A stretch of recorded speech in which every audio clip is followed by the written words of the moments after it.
Person or a single event. He says that we're in the middle of a deep political crisis that started decades ago. Fox 31's Rachel Skida is on it.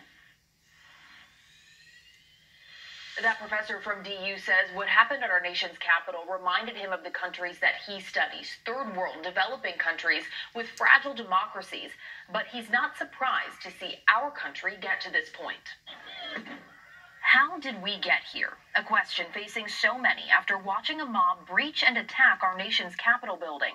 Protesters angry over the results of an election they feel was unfair. And I think it really has to do with fundamentally the fact that millions of Americans have given up on our political system. Nader Hashemi, a DU professor who focuses on democracy and foreign policy, says the election was the trigger, but not the root of the issue. The deep polarization, the deep partisanship, the lack of social trust in other citizens and in government, all of these things are signs of a country that is in deep crisis, a democracy that is on steep decline. Hashemi says the divide in our country started decades ago, fueled by growing economic inequality, social and political divisions.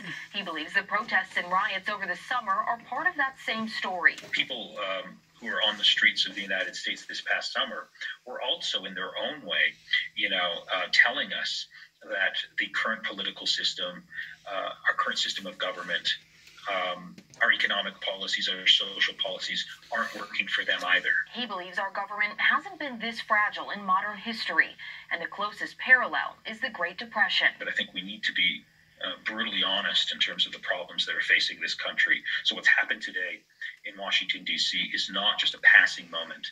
Unfortunately, I think it's a harbinger of things to come. He says a democracy isn't something that can be easily fixed, but on an individual level, he believes we should try to build relationships with people who think differently and agree to respect those differences. Rachel Skida, Fox 31. Yeah, if we could make that happen, that would be great. Rachel, thank you. Make sure you download the Fox 31.